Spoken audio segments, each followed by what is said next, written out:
Salvador, on és aquest Salvador? On te deu ser?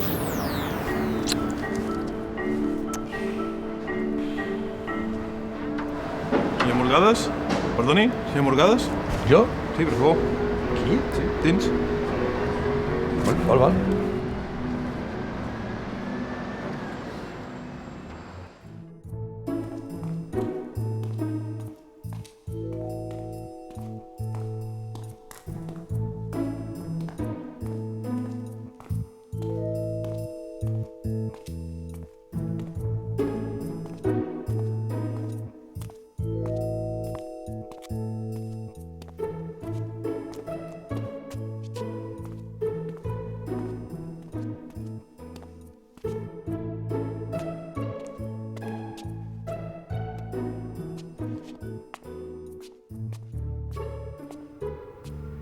Els dos guàrdies civils i jo continuem en silenci la resta del trajecte, fins que em deixen davant la presó.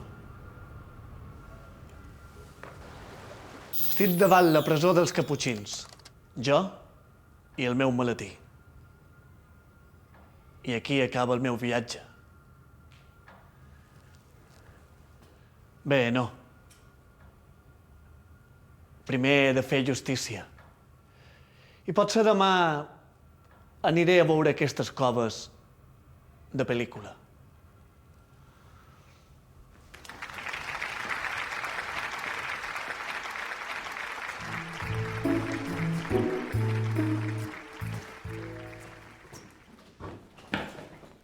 Professor! Salvador. Content de Permetem que et rendeixi pleitesia. Què dius? Què fas? Què Home, fas? t'he vist actuar. I Sí, escolta, molt bé. No sabia que fossis així actor... És que els actors fan això, actuen. Sí, però hi ha actors i actors. 1,79 faig. No, ja saps què vull dir. No siguis modest i actor. Professor, no m'embatomis. No t'embatumo, dic el que sento, dic el que sento. Au, va, que anem per feina. Bueno, va, anem per feina, sí, Per sí, favor, perquè que jo si estic no- aquí per fer una Mira fe... això, ja està. Eh?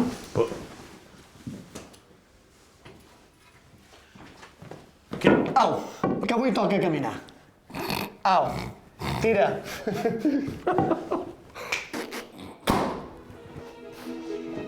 Au, dali. En un món dominat pels bípeds i els iogurts amb bífidus, on els nostres avantpassats miraven al cel i es preguntaven els perquès de la vida, qui som? D'on venim?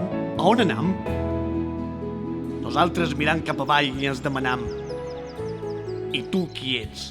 D'on vens? A on vas? De ben segur que ho descobrirem.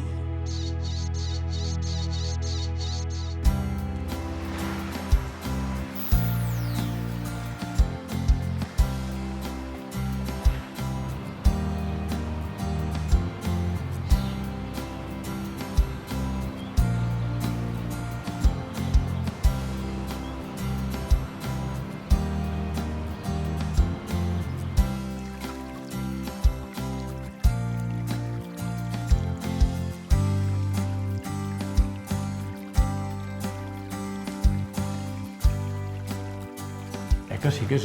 Jo ho trobo sensacional, tot això, I mira, ara aprofitaré per fer-te una classe. Va, vine aquí. Ratjades. Sí, no, bueno, ben bé, sí, però vaig de la família. Nom, estrelles, eriçons i cogombres. Família, equinodems. Hàbitat. Tots els equinodems són marins i d'aigua salada. Poden viure a prop de la superfície o a grans profunditats. A tenir en compte, gran part de les estrelles de mar són carnívores i s'alimenten de mol·luscs. A veure, simetria d'ordre 5. Simetria d'ordre 5, retén aquest concepte. La naturalesa, en principi, els animals, nosaltres estem acostumats a veure que tenen dreta i esquerra. Sí. Això se'n diu simetria bilateral. Però hi ha altres simetries possibles, com per exemple les de les flors. Si tu agafes una rosa, veuràs, una rosa salvatge, veuràs que té 5 pètals, que fa una estrella de 5 puntes. Sí. I d'on te ve el nom d'estrella de 5 puntes? Doncs mira, ve d'aquest animaló. Veus? L'estrella amb 5 puntes. L'estrella de mar. És una estrella de mar. O sigui que també hi ha animals que han optat per una altra simetria. 1, 2, 3, 4, 5. Després hi tornarem, perquè fixa't que aquí sota té com uns peus... Després t'ho explico. Ara anem a veure una altra cosa, perquè si ara jo t'ensenyo Espera, deixem-la aquí baix, de tot. Ara em mullaré, però és igual. Sí, no passa res. Si ara jo t'ensenyo aquest eriçó, en compte de punxar-me, si ara jo t'ensenyo aquest eriçó, fixa't, veus que hi ha 1, 2, 3, 4, 5 taques blanques? Sí. Per tant, aquí, encara que no us sembli, també hi ha simetria 5. És com si tu agafessis l'eriçó, l'estrella, que és així, i aleshores fessis una bola. Això és l'eriçó, això... I la bolla és l'eriçó, es vol com la bola és l'eriçó. Però encara més, si ara tu agafes aquest d'aquí baix, aviam si arribo, aguanta'm que no caigui l'aigua, aguanta'm que no caigui l'aigua, i si caigui l'aigua, farem una toma falsa. Ai. El pardal de moro. Vale. Agafes aquest animal. Què és això? Un cogombre, això es diu un cogombre de mar. El pardal de moro. Un pardal de moro. També, si mires, veus que aquí hi ha una ratlla? Sí. Però n'hi ha una altra que separa el clar i el fosc. N'hi ha una altra que separa el clar i el fosc, ja en portem 3. I aquí, que tot és fosc, si passéssim el dit, veuríem... És que no els puc treure de l'aigua. Veuríem que també n'hi ha dues. Llavors, què és això? Això és un eriçó que has agafat la boca, que està en aquesta punta, i l'anus, que està en aquesta punta, i l'has estirat. Sí, t'entenc. Per tant, n'has fet un cogombre de mar, que a més és un altre nom. Ha de ser la mateixa família que les estrelles. Exacte. Per tant, tant l'estrella com... Aguanta-me un moment. Sí. Tant l'estrella com l'eriçó com el cogombre de mar són d'un grup que es diu equinoderms. Per què? Perquè tenen punxes a la pell, equinodermos, tu que ets lingüista. Sí. Equinodermos, però que a més tenen altres característiques. Per exemple, fixa't, ara és el que et volia ensenyar. Aquí veus que hi ha com unes línies de puntetes que veus que van sortint com uns peus? Sí. Bueno, doncs cada un d'aquests pèls té a la punta una ventosa. I això, tant ell com l'eriçó, com l'olotúria. I això és el que els hi serveix per, aferrant aquestes petites ventoses a la roca, anar-se arrastrant. Per què? Se desplacen així. Es desplacen així. Per què? Perquè ni l'estrella, veus? Ara la deixaré d'aquí una mica, perquè encara no té confiança, ni l'estrella, ni l'eriçó, ni el cogombre poden nedar. T'ha agradat, això? M'ha agradat, sí. A mi m'ha costa un poquet. Ara, això, el que has de fer ara amb això és sedimentar-ho. És dir, pensar, medita això, medita allò, medita tal, Sí, ho sedimentaré. No sé com se fa això, però bé, ho farem. Si t'agrada el programa, si tens dubtes, si vols conèixer les curiositats del món animal, envia les teves preguntes al blog del nostre Facebook, facebook.com/animalons/notes.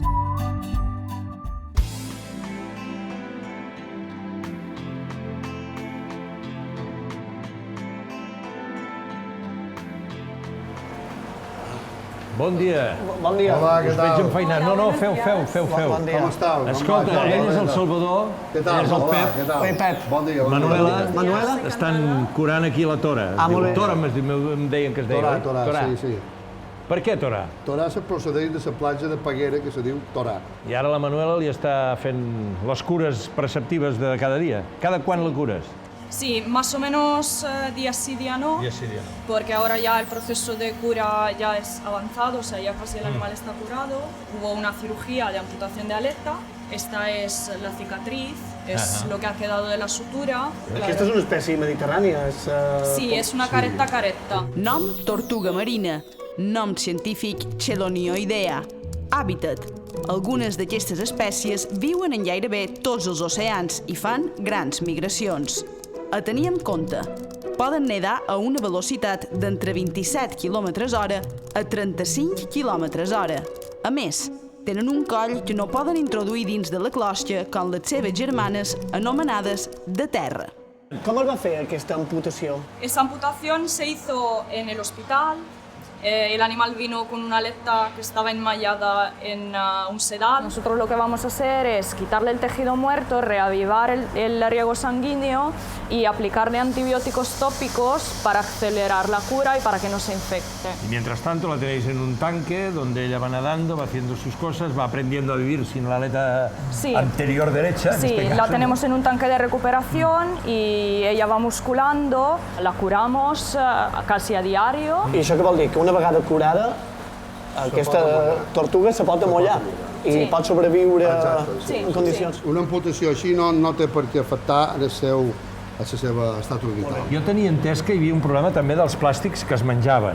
Sí, hay un problema de cuerpos extraños plásticos, porque claro, como el mar está bastante contaminado, Entonces ellas en búsqueda de alimento pueden también tragar e ingerir plásticos y estos plásticos obviamente pueden causar una obstrucción intestinal y pueden claramente afectar a la vida del animal hasta provocar su fallecimiento.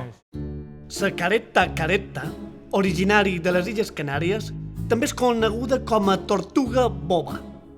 Rep aquest nom dels mariners perquè confon els plàstics amb els grumers, o borbs, o meduses. Cada any s'aboquen prop de 24.000 tones mètriques de plàstic a l'oceà. No sé si elles són les bobes o som els humans, els beneits. Jo el que ara voldria fer és una crida a que, aviam, si heu de llançar un plàstic, no al mar, no al mar. Si aneu a pescar i s'us trenca el fil de pescar i tal, no al mar, no al mar. I si veieu una tortuga que té problemes, ja sabeu on heu d'avisar, que llavors ells l'agafen, la porten aquí, com la Torà, la cuiden i quan està cuidada la deixen anar. Siguem, sisplau, una miqueta responsables, no?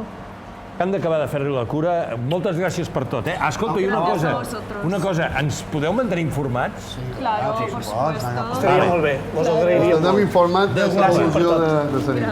Gràcies, Pep. Gràcies, Torà. Gràcies a vosaltres. Adéu, gràcies.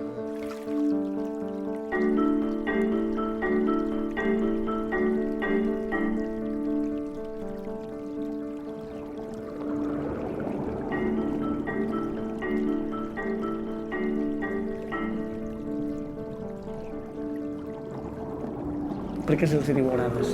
Perquè tenen entre els ulls una ratlla Mira, aquestes. daurada. Exacte. exactament, aquestes. Entre els Sí, veus la ratlla que tenen entre els ulls? Ah, aquí davant. Sí. Ah, sí, mira. Els hi ajunta els dos ulls. Mira, i aquest, quin és? Quin peix és aquest? Professor. Era una broma, home, era una broma. Era una broma. Lentesa. Què fa? Dóna menjar? No sé. Els hi dóna menjar? Oh, que no han de menjar, aquests nois. Fixa't, quina revolució. Ai, vaja. Truca, va, Sí, ara no passa aquí, res. t'han de trucar aquí. Que vol que vingui, que està Bueno, prohibit. fes. Sí? Sí. No te preocupis. No te preocupis que ja som de camí. Ja som de camí. Ja hi som, ja estem arribant. Ja. Molt bé. Professor, hem de partir. Ara? Sí, ara. És una urgència. Ja Bueno, va, anem. Ja t'ho explicaré, que és una urgència. Adéu.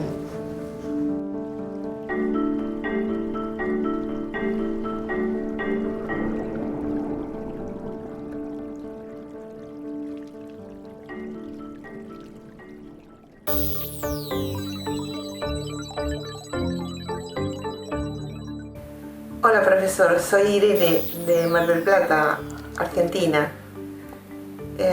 Quería hacerle una pregunta. ¿Los gusanos tienen cerebro? Irene, és tot un honor respondre una pregunta que ens arriba des de l'hemisferi sud i des de Buenos Aires. Per tant, jo el primer que haig de fer és enviar-te un petó.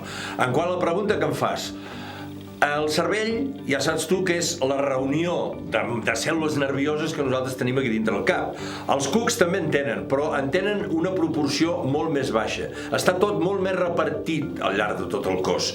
Tenen una mena de doble cadena a la panxa amb ganglis, que se'n diuen, amb grups de cèl·lules, i està tot molt més repartit. Per tant, et diria, no arriben a tenir cervell. Ja estem cansats, Salvador, escolta, sortim de Palma. Sí. Anem a Campanet. Sí. Hem de passar per aquí, per Manacor? Fem així un pot de volteta i si fem un pot de xerradeta tot passa més aviat. I el que importa és que estan vius, això sí que és important. Home, això sí. I doncs ja està, la resta... La xerradeta també tens raó, però mira, jo, perdona, però aprofitaré per explicar-te una cosa. Vine cap aquí. Tu recordes que jo t'he dit moltes vegades que els animals i les plantes tenen relació? Sí. I que moltes vegades els animals s'aprofiten de les plantes, no? Sí, i plantes que s'aprofiten dels animals, Mira. Què veus aquí? Veig una mà que aguanta una fulla d'usina. Què vol dir una mà? Aviam, què hi veus aquí, tu? Tu no hi veus uns bonys i unes coses? Veig uns bonys i unes coses, sí. Bé, Això en diem galles o agalles.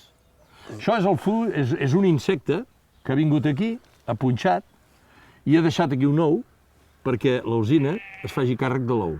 Els insectes s'aprofiten de les plantes. Hi ha insectes que simplement, com si fossin allò que en diríem vulgarment macarres, aprofiten els excedents, diríem, d'això de la planta. La planta, per exemple, fa un fruit, o la planta fa nèctar. Va a la papallona i diu jo tal. La planta fa una poma, imagina't una pomera, fa una poma, i va un cuc i es posa allà dintre i es menja el tall. Això no perjudica gens a l'arbre.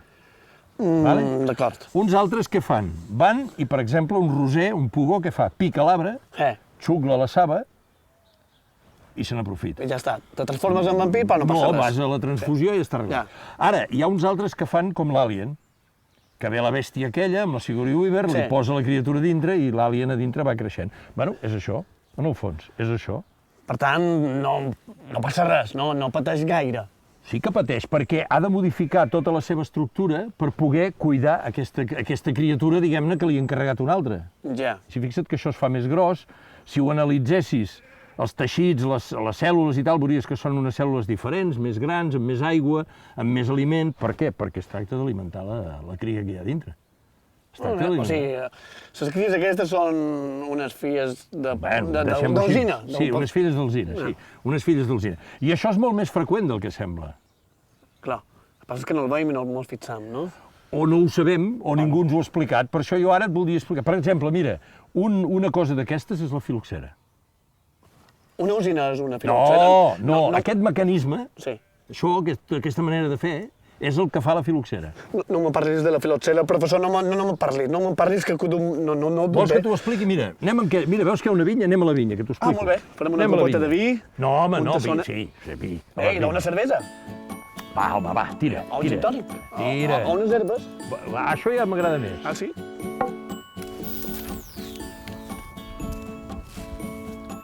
No, professor, que no mos podem ficar. Veus una vinya, mos ficam en aquella finca. És un moment i aquest senyor no ens dirà res. Tu què saps? Perdona, deixa'm que em presenti, Francesc. Tant de gust. Bon dia, me vull presentar jo també, Som en Salvador Oliva, un actor molt atractiu, segons ma mare ho diu. Tant de gust. Gràcies. És que, a veure, anem passejant, anàvem caminant i ha sortit el tema, jo li parlava de la filoxera, i li volia explicar la filoxera i li volia explicar in situ. No t'importa que ho fem aquí? No, en absolut. Això és a casa teva? Sí, ens deixes entrar, no? Sí, clar que sí. On som? Això és Son Sura de Ric i aquí, com veus, tenim aquesta vinya i és l'activitat més important, és la producció de vi. Fes vi. Interessant, Veus? Ja està, ja surt. Bueno, escolta, em permets que t'ho expliqui? Sí. Si vols, m'ajudes. Aviam, la filoxera és un insecte... Quin tipus d'insecte?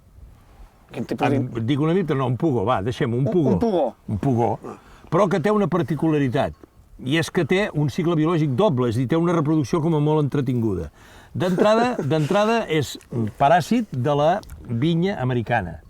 Sí? De la vinya americana. Aquí ja hi ha un problema. Ataca a les arrels. Sí. A les arrels hi posa ous. Sí. D'aquests ous surten femelles. Aquestes femelles, sense mascle, tornen a fer ous. Això és un cicle que es fa a les arrels. Un cop l'any, aquests ous, per comptes de donar aquestes femelles que posen ous també, fan uns ous que surten uns animals, que són mascles i femelles, i que surten fora.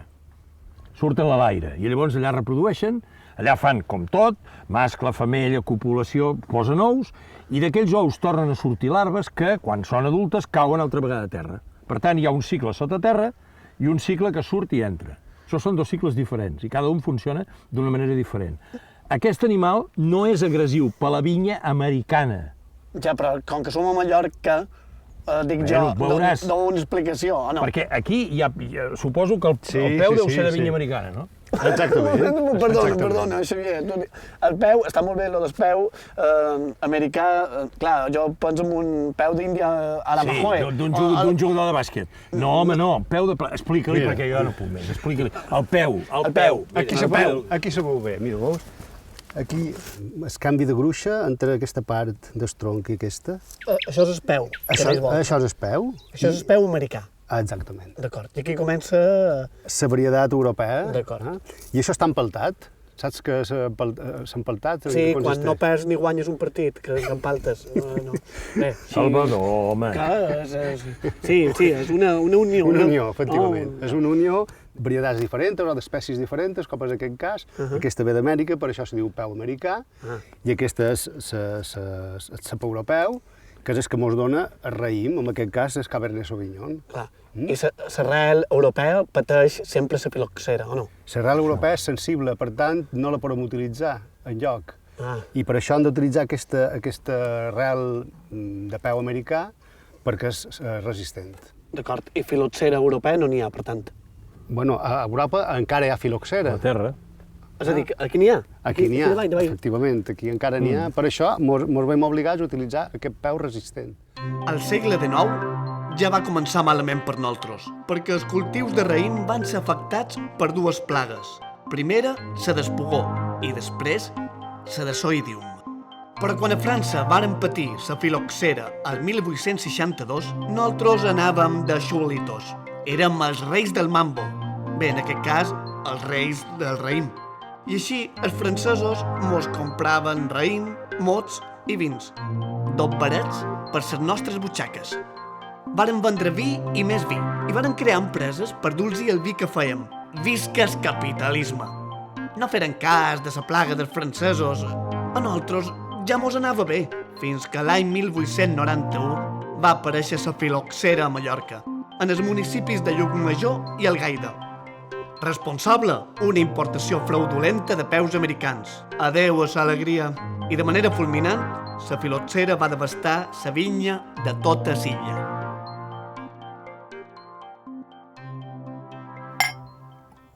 I, Xavier, tot això del canvi climàtic us... Salvador, home, què fas? Bueno, gràcies, menys mal. Menys mal que tens un detall. Perdó, sí. No passa res, en tinc un altre, no te pensi.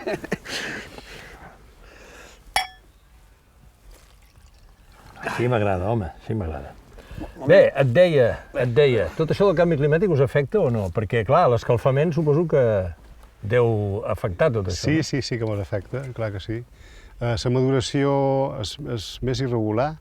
De fet, enguany, que ha estat un estiu molt càlid, han tingut problemes amb la varietat en suï de llebre, que és més sensible a la temperatura alta, i finalment no han pogut collir pràcticament res de raïm d'aquesta varietat. Què heu fet amb aquesta varietat? L'heu tirada?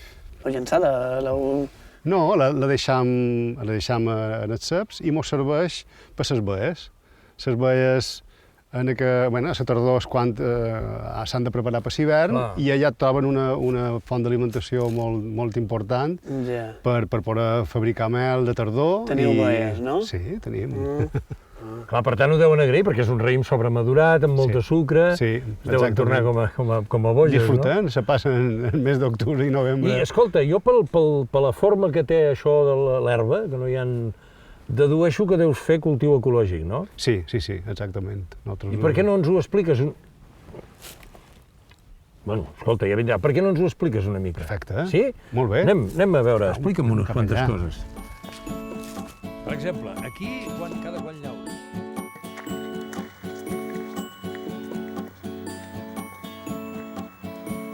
Sí, aquestes extensions i això. Mira, Francesc, te volia mostrar les caeres. Són les que comentàvem abans de suï de llebre.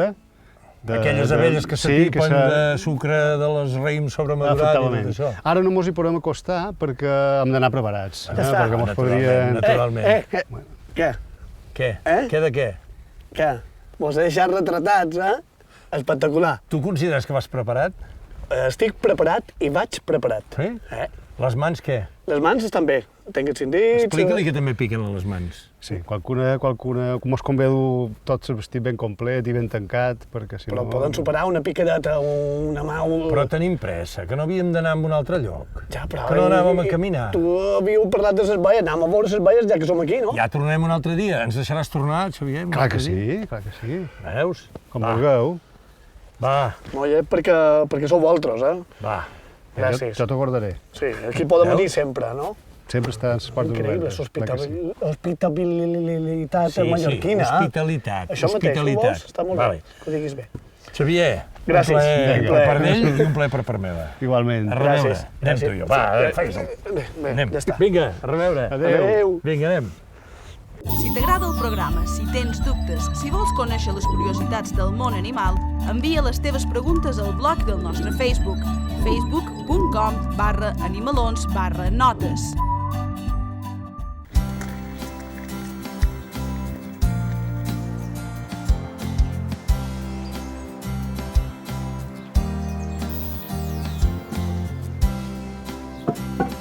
Bon dia. Bon dia. Com us trobam? Molt bé, benvinguts. Som el Salvador. Sí, Juan José. Encantat, Francesc. Perdona, Juan José, és que he rebut una telefonada d'una dona que estava un poc preocupada pel tema dels voltors. I mos ha comentat també que hi havia una fundació que se dedicava a la seva protecció. Sí. Jo no sé si m'he equivocat, vaig errat. No, és aquí. És aquí? És Fundació Voltor Negre. Però ara tenim aproximadament unes 28-30 parelles i realment la població, en aquest sentit de salut, per dir-ho així, s'ha recuperat. Bueno, ja ho he ampliat, perquè ara també hi ha l'altre voltor, que quan vau començar no hi era. Bé, aquest és el voltor lleonat, que El aquí voltor li lleonat. diuen... Com? El voltor? No, voltor foraster, normalment. Voltor foraster? Els pagesos, ja saps, se posen el nom que ha de tenir. Nom, voltor negre. Nom científic, Aegypius monachus. Hàbitat, Àfrica, Àsia i Europa. A tenir en compte. En l'actualitat, el voltor negre es troba en greu perill d'extinció. Tot i que les poblacions han augmentat en els darrers anys, la situació del nucli mallorquí segueix sent crítica. Primer de tot, us volia mostrar aquesta gàbia que tenim, que és una gàbia de musculació. Els animals, quan ens arriben, després de que han estat en centre de recuperació, moltes vegades han estat en gàbies molt petites i han perdut la massa muscular, no? I el bo que té aquesta espècie de voltors, els voltors en general, és que se recuperen molt prest.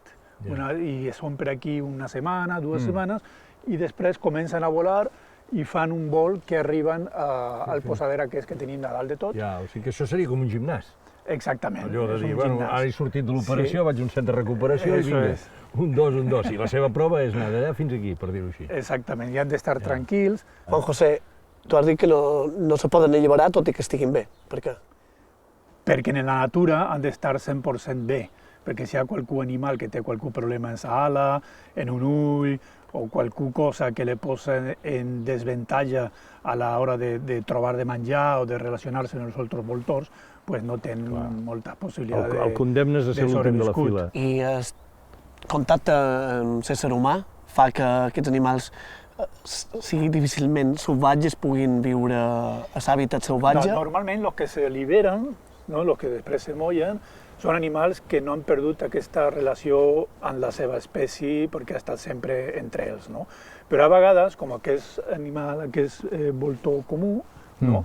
Que ha estat criat a mà, no? I aquest animal el que té és un problema psicològic. S'identifica més amb les persones, no? Que amb els voltors. I per això realment no se pot mollar. És a dir, que les Balears estan d'enhorabona perquè tenim un centre neuràlgic de la recuperació del voltor i d'educació ambiental. I a mi això em fa ben content. Déu-n'hi-do la feina que feu, doncs, no? Sí. Però si ara haguessis de... Aviam, quina seria la feina més important que feu aquí? Bé, la feina més important que fem per la conservació del voltor ara mateix és la protecció de la seva zona de nidificació. I per això tenim un grup d'uns 20 a 25 voluntaris que cada cap de setmana i dia festiu se'n van a la muntanya, a aquests llocs, per evitar que excursionistes o turistes, sin tenir realment coneixement de que ja estan nidificant els voltors, poden fer qualque molèstia. O sigui, fan com si haguéssim un cordó sanitari perquè la gent no sigui... Exactament, i això per una banda, i per altra banda també ara mateix la Conselleria està posant senyals, informació, perquè la gent sàpiga que realment allà no se pot anar a fer excursions. Si us sembla, podem anar a veure com ho mengen? Molt bé, jo també tinc gana. Però tu no em podràs menjar. Bé, qualque cosa sobrarà.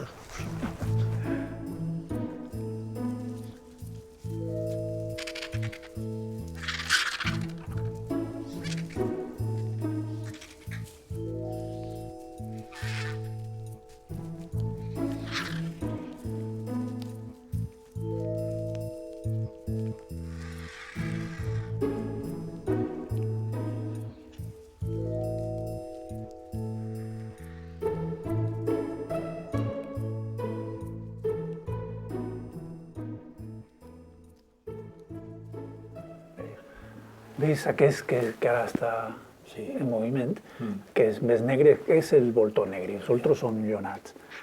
Si veus, el lleonat té el col més llarg i també té unes plumes blanques, diferentment, una especialització diferent.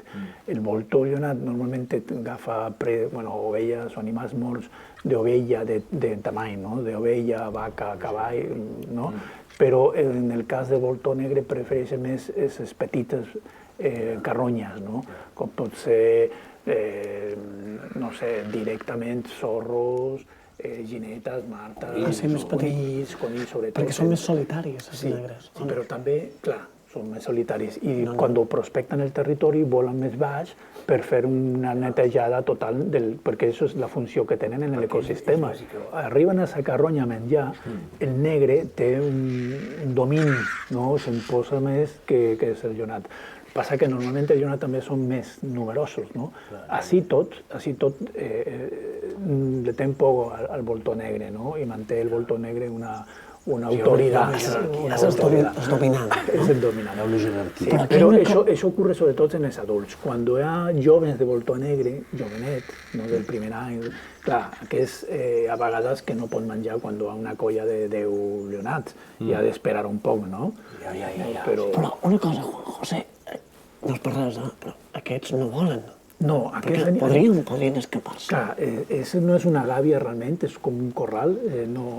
Si veus, es pot volar. De fet, hi ha vegades que corbs i altres animals venen a menjar en ells. Els corbs baixen aquí i després se'n van. El que passa és que tots aquests animals han tingut qualque problema. Les ales tancades, trencades, han estat ferits. Perquè animals que tenen 30 anys i 25 anys. Juan José, quedant per un altre dia. Molt bé. Gràcies, un plaer i moltes gràcies per fer la vostra tasca. I molta sort. Vinga. Vinga. Au, dalt i sabes.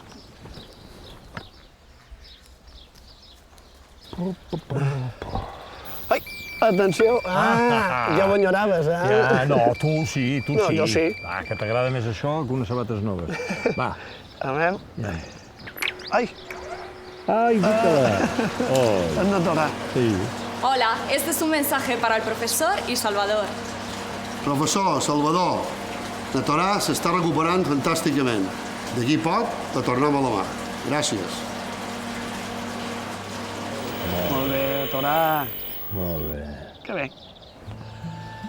Salvador, començo a estar una mica fins al gorro d'aquests bastons. Sí? Vols dir que hem de caminar? Tornem-hi amb els bastons? A mi em va bé, jo estic ben content, no te preocupis per mi. Ara que hem vist els voltors, penso que m'agradaria volar.